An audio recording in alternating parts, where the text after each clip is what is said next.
प्यारे विद्यार्थियों, नमस्कार। नमस्कार दोस्तों।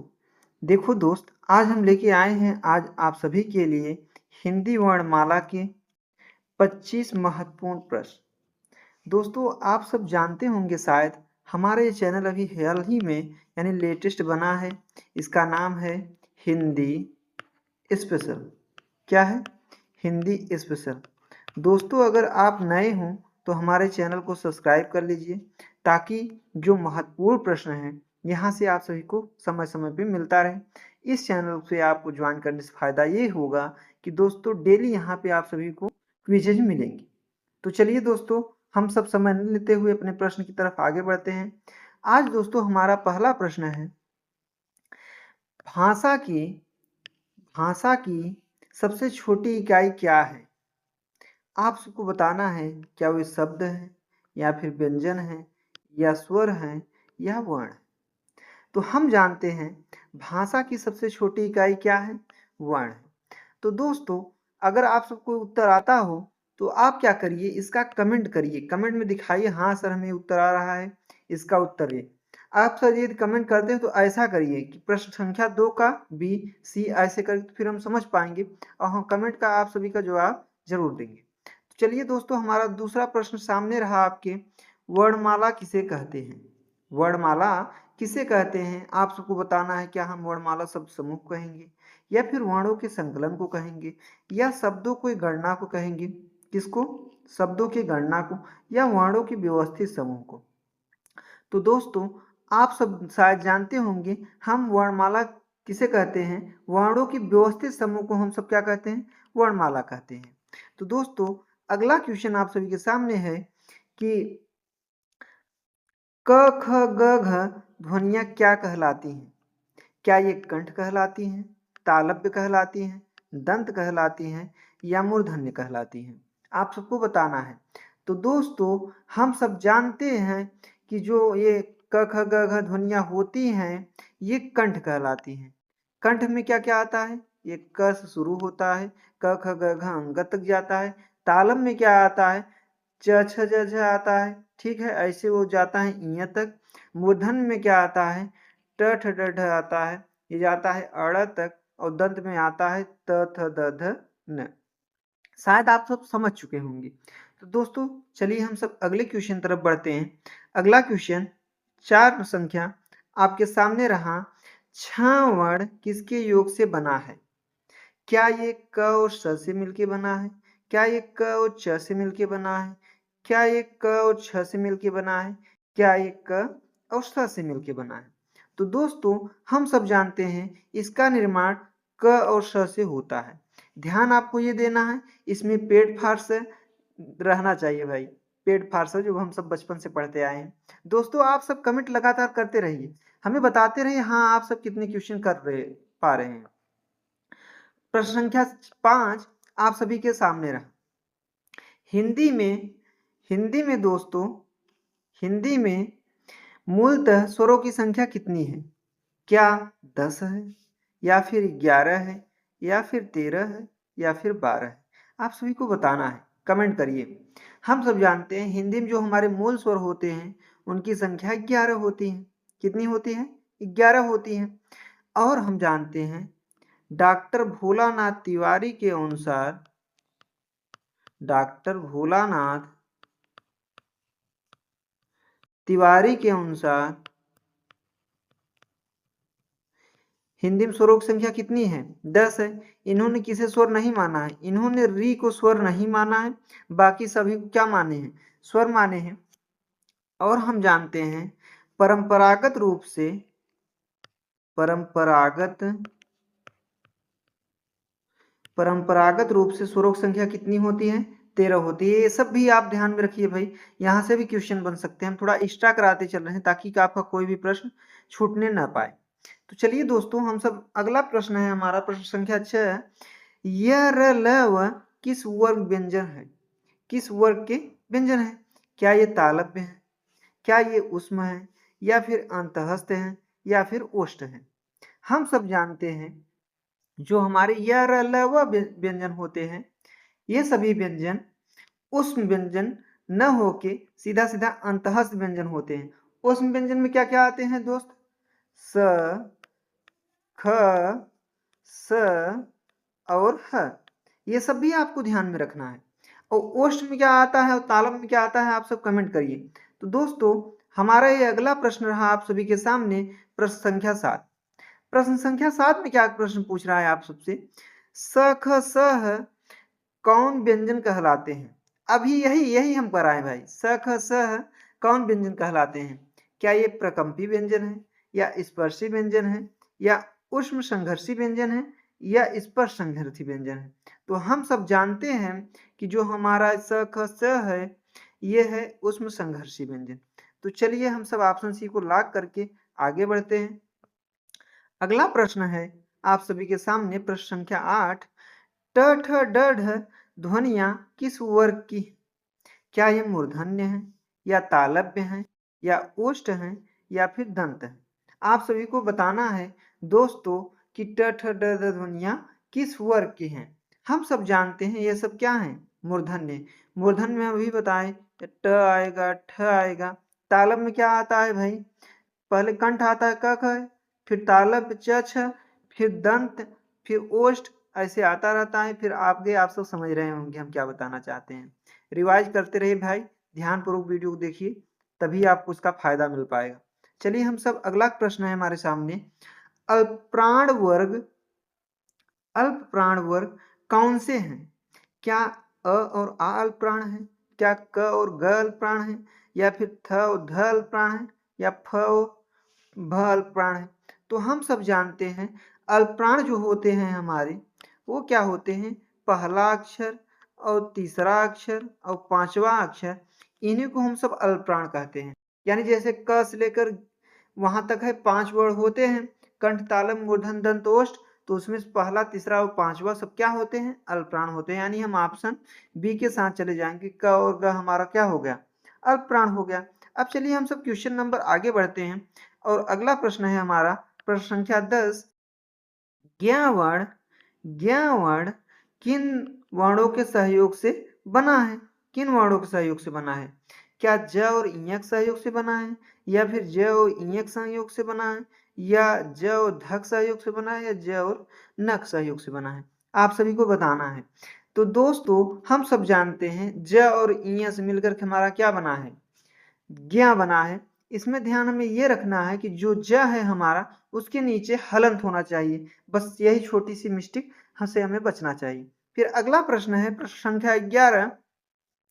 प्रश्न संख्या 11 आपसे कह रहा है, घ का उच्चारण स्थान कौन सा है? क्या ये कंठ है, या फिर तालु है, या दंत है, या दंत है, या फिर मूर्धा है? आपको बताना है। तो दोस्तों हम सब जानते हैं ये जो है हमारा, ये कंठ है। क्या है? कंठ है। कंठ में क्या क्या आते हैं? क ख ग घ अंग। अब फिर हम सब प्रश्न संख्या 12 की तरफ बढ़ते हैं। प्रश्न संख्या 12 रहा आप सभी के सामने। इसमें क्या कह रहा है? अनुनासिक का संबंध किससे होता है? अनुनासिक का संबंध किससे होता है? प्रश्न संख्या हमारा 12 कह रहा है केवल नाक से, या केवल मुंह से, या नाक और मुंह दोनों से, या फिर इनमें से कोई नहीं? आप सभी को बताना है। तो हम सब जानते हैं जो अनुनासिक व्यंजन होते हैं हमारे, उनका संबंध नाक और मुंह दोनों से होता है। यानी अनुनासिक व्यंजन कौन कौन से होते हैं? आप सभी को कमेंट करके बताते रहिए।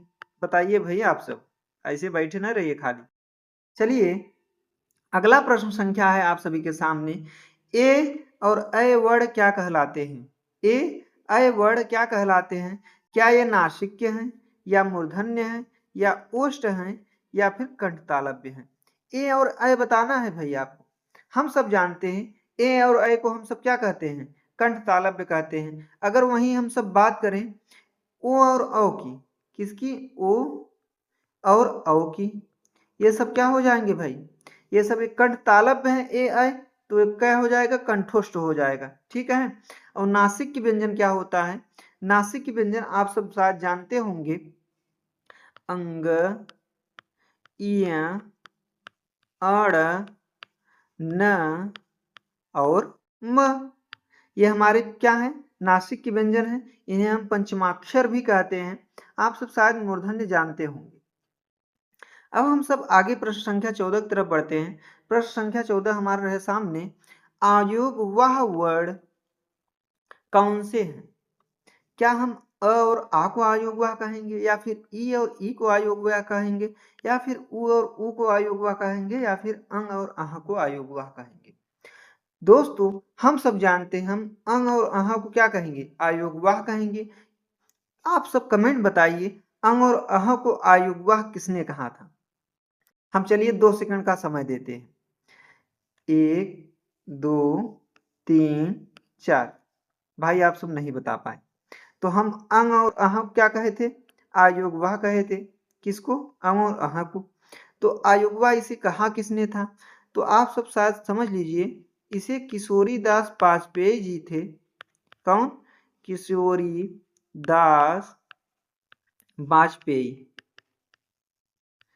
यही जो है अंग अह को आयोगवाह कहा था। आप सब कमेंट बताइए, अंग अह को नपुंसक वर्ण की संज्ञा किसने दी है? अंग अह को नपुंसक वर्ण की संज्ञा किसने दी है? आप सब कमेंट बताइए। आप सब बताइए। प्रश्न संख्या अगला 15, पश्च स्वर कौन सा है? अब आपको बताना है पश्च स्वर कौन। क्या अ को हम पश्च स्वर कहेंगे, या फिर ई को पश्च स्वर कहेंगे, या ब को पश्च स्वर कहेंगे, या फिर ढ को पश्च स्वर कहेंगे? तो हम सबको बताना है कि पश्च स्वर इनमें से कौन सा है। तो हम जानते हैं इनमें से पश्च स्वर हमारा कौन सा हो जाएगा भाई? इनमें से पश्च स्वर हमारा हो जाएगा आ। पश्च स्वर क्या होता है? आप सब कमेंट बताइए। अब प्रश्न संख्या अगला आप सभी के सामने है, प्रश्न संख्या 16, पार्श्विक व्यंजन कौन सा है? पार्श्विक व्यंजन कौन? तो दोस्तों, अगला प्रश्न, प्रश्न संख्या 16, ये रहा आपके सामने। इसमें आपको बताना है कि ये जो पार्श्विक व्यंजन है कौन कौन से हैं, यानी कौन सा इसमें पार्श्विक व्यंजन है। तो यही आपको बताना है। क्या झ पार्श्विक व्यंजन है, या फिर य पार्श्विक व्यंजन है, या फिर ल पार्श्विक व्यंजन है, या स पार्श्विक व्यंजन है? तो हम सब जानते हैं इसमें जो पार्श्विक व्यंजन है उसे हम ल को कहेंगे। ल हमारा क्या है? पार्श्विक व्यंजन है। प्रश्न संख्या आगे हम सब बढ़ते हैं। 17 नंबर क्वेश्चन रहा आप सभी के सामने कि हिंदी में क्या, हिंदी में कुल कितने वर्ण होते हैं? क्या हिंदी में 50 वर्ण होते हैं, 52 वर्ण होते हैं, 54 वर्ण होते हैं, या फिर 48 वर्ण होते हैं? तो हम सब जानते हैं हिंदी में कुल कितने वर्ण होते हैं भाई? 52 वर्ण होते हैं। अगर दोस्तों आप सभी के प्रश्न में अगर 52 ना, क्या ऑप्शन में ही 52 ना हो, वहां पे अगर 53 हो, क्या हो? 53 हो, तो हम किसे टिक कर देंगे भाई? 53 को सही मान लेंगे। ठीक है, क्योंकि यूपी गवर्नमेंट की जो भी भर्तियां हो रही हैं उसमें कहीं कहीं 53 को भी मान्यता दी जा रही है। तो आप सब ये क्वेश्चन बात एकदम दिमाग में धसा लीजिए भाई, कि अगर ऑप्शन में 52 नहीं होगा तो हमें कौन सा लगाना है गुरुजी? 53 लगाना है। अब हम सबके अगला प्रश्न है हम सबके सामने, प्रश्न संख्या 18। 18 क्या कह रहा है? दंत वर्ग निम्नलिखित में से कौन सा है? क्या च दंत वर्ग है, या फिर म दंत वर्ग है, या फिर त दंत वर्ग है, या फिर ट दंत वर्ग है? आप सभी को बताना है। तो हम सब जानते हैं ये जो त थ द ध नहीं होते, यही सब दंत वर्ग होते हैं। आप सब कमेंट बताइए, ये च वाला क्या है? ये च वाला क्या है? कौन सा वर्ण है? कंठ है, तालव्य है, मूर्धन, दंत, ओष्ठ क्या है? आप सबको बताना है भाई। ऐसे खाली ना बैठे रहिए, खाली बैठे रहेंगे फिर कुछ नहीं कर पाएंगे। फिर देखेंगे और देखने के बाद चले जाएंगे, सारा दिमाग से उतर जाएगा। आप सब पेन और पेपर लेके साथ में बैठिए, नोट भी करते चलिए, कोशिश करिए। अगला प्रश्न है आप सभी के सामने, ओ और औ का उच्चारण स्थान क्या है? क्या इसे हम कंठोष्ठ कहेंगे, या फिर दंतोष्ठ कहेंगे, या फिर मूर्धा कहेंगे, या तालु कहेंगे? इसके पहले यही प्रश्न हम बताए थे। क्या बताए थे भाई? ए और अ हमारे सामने आया था। क्या आया था? ए और अ। ये क्या था? कंठ तालव्य था। तो इसे भी हम जिक्र किए थे। ये क्या हो जाएगा हमारा? आप सब कमेंट बताइए, 2 सेकंड समय देते हैं। चलिए गिनते हैं, 1, 2, 3, 4, 5। नहीं बता पाए आप सब। इसका क्या हो जाएगा? ए हो जाएगा। चलिए दोस्तों, हम सब आगे बढ़ते हैं। अगला प्रश्न है आप सभी के सामने, प्रश्न संख्या 20। 20 क्या कह रहा है आप सभी से? 20 ये कह रहा है कि हिंदी शब्दकोश में छ का क्रम किस वर्ण के बाद आता है? यही आप सभी को क्या करना है? बताना है। क्या ये क के बाद आता है, या फिर छ के बाद आता है, या फिर त्र के बाद आता है, या फिर ज्ञ के बाद आता है? हम आप सबको समय देते हैं 5 सेकंड का, आप सब कमेंट करिए। चलिए गिनते हैं। 1, 2, 3, 4, 5। नहीं बता पाए आप सब। हो गया? इसका आंसर हो जाएगा ए। एक जो है हमारा यानी क और किससे मिलके बना था? छ। अभी हम बताए थे क और स से। कौन वाला स? पेट फाट स वाला। समझ गए आप सब? और क क्या होना चाहिए? आधा होना चाहिए। चलिए अगला प्रश्न आप सभी के सामने है।